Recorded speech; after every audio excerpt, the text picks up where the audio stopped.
Hey chess folks, we all know Stockfish, the god of chess, the ultimate god, of course. And in humans, we have Magnus, Hikaru, Fabiano Caruana.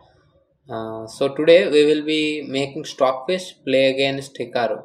Of course, we can't get Hikaru into our videos, which could be very expensive. So we will make Stockfish play against his bot. So let's jump right into it. You can see for the first game, Stockfish is playing white and Hikaru is playing black. So let's see how the game goes. Stockfish opens with 1d4. Hikaru goes for the kind of park defense. Stockfish grabs the center and Hikaru goes for fianchetting the bishop. Okay, Stockfish develops his bishop. Here Hikaru makes a mistake by playing bishop h6, giving Stockfish 1.5 advantage. So let's see how it capitalizes on it. Moving forward, it trades the bishop firstly. Now these all dark squares are weak, and it proceeds to attack the knight, making it move. Of course, if it goes back to its starting square, maybe it's good, but it's weird. So it comes forward. Hikaru plays knight g4. Stockfish develops its knight. Hikaru castles. With the bishop here, the king would be certainly safe, but with no bishop, it is ready to be attacked. So Stockfish gets ready for it. Hikaru develops his knight. Stockfish attacks it. Hikaru goes back. Stockfish goes for the attack with h4. Hikaru kind of stops it with h5. Stockfish kicks out his knight. He goes back. As soon as the knight leaves the protection of the h6 square, the queen enters. Stockfish gets in with the queen. We don't know what this is. Maybe Hikaru is planning some counterplay on this side. Of course, which won't work because he's too late. The queen is already in the house. Here comes g4. Actually, if you see, it's a free pawn. Oh, can't draw arrows. Okay, it's a free pawn, so it's a sacrifice, which Hikaru doesn't take, of course, because if you take you get into Stockfish play. So he gives up some advantage and plays b5, hoping for some counterplay. Stockfish takes, knight takes. It develops its knight and bringing it for the checkmating ideas. Hikaru also gets his knight, so to defend the h7 square from mate. The knight develops, going for the mate. The knight stops the mate. Hikaru tries to kick the knight away, but there is a pawn there, so it is captured. But this is known as a clearance sacrifice. We know that the pawn will be dead, but we want to clear this square, the e4 square. So we give up the pawn, go in with our knight, wanting this knight to move so that we can checkmate here. Hikaru gets another bishop into the game. Stockfish takes. Of course, you cannot capture with the pawn because of mate. So he takes with the knight. Here, Stockfish rips apart the king side.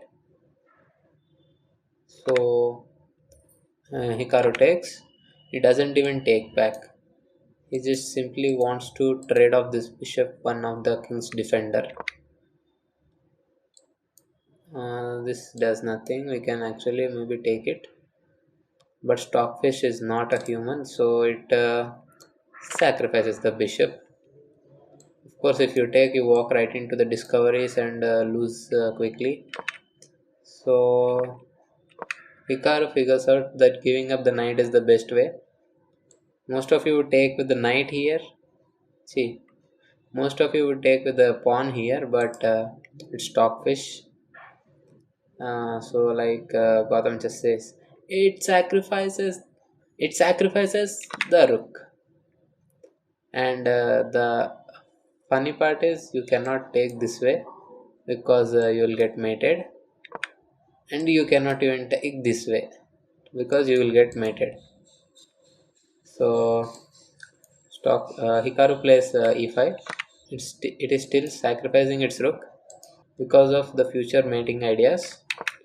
Hikaru has to give up the queen, but it doesn't do much after queen takes, and it's a checkmate. So you can see how Hikaru bot. Of course, Hikaru wouldn't play like this, but Hikaru bot just simply made a mistake on move 3, and yeah, Stockfish just simply punished it brutally.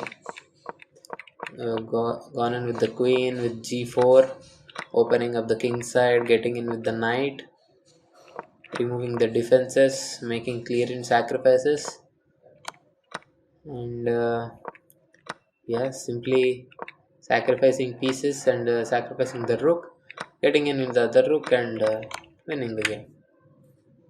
Now let us see how Hikaru will face the Stockfish with white pieces. Alright, now let's get into the next game. If you are going to be satisfied with this game because the Stockfish played in an amazing way. So let's start. Hikaru opens with 1 e4. We go Stockfish goes e5. Knight c3. Okay, maybe Hikaru wants to play Vienna. We don't know. Stockfish develops its knight, and he goes for f4. Stockfish of course responds with the best move d5. F takes c5. Knight takes e4. And queen f3. Trying to maybe win this pawn. So Stockfish goes f5. We humans wouldn't play this move, maybe opening up this diagonal and making it weak, but of course it's Stockfish, so it can do anything. Hikaru kicks the knight away, the knight trades off. I don't understand this move, but maybe it's to double the pawns or trade this advanced pawn. And Hikaru gives a check here. Of course, it is blocked because you can't. You don't want to move the king in such cases. He wants a queen trade. Hikaru wants a queen trade, but Stockfish refuses the queen trade. The queen tries to sneak in. The bishop is developed. The knight is developing.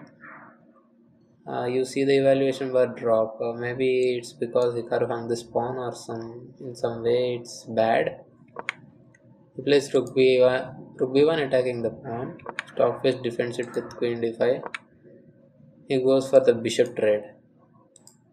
Stockfish doesn't trade itself. It wants to be traded so that it can take it with the knight. Maybe there. That's what happens, and the queen enters, attacking the rook.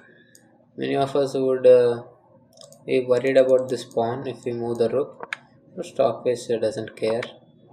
And since taking it is too dangerous, Hikaru also doesn't take it, and Stockfish starts eating all the pawns. So does Hikaru, but once the queen is attacked and the queen is gone, the queen is removed. The queen is removed from the black part of the board, and the rook is also kicked away. And Stockfish's queen is so near to the king, which is dangerous.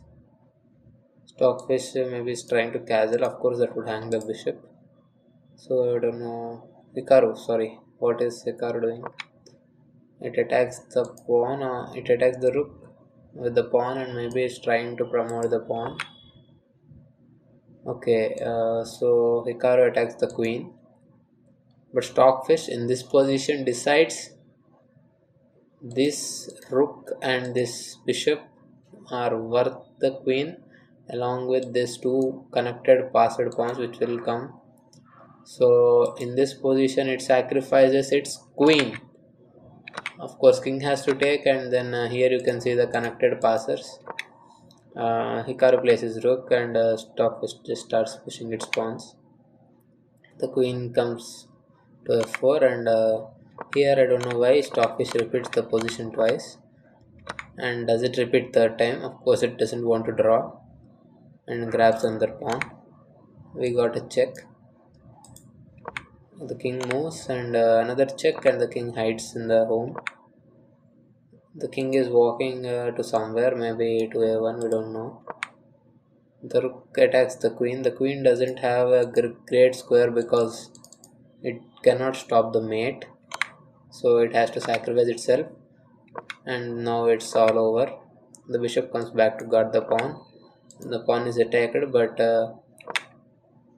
it defends itself tactically, because now if the knight takes, which it does, it will be forked, and it will be attacked. The knight is gone, and then the rooks are also traded.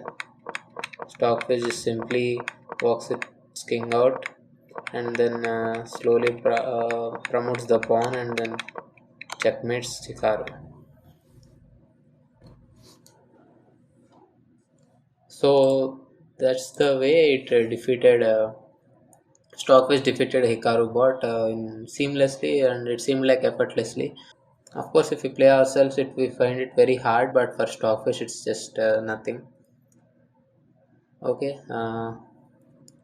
this is my first video, so there are some mistakes, but I will improve on them later. I will come with a new video another day. Thanks.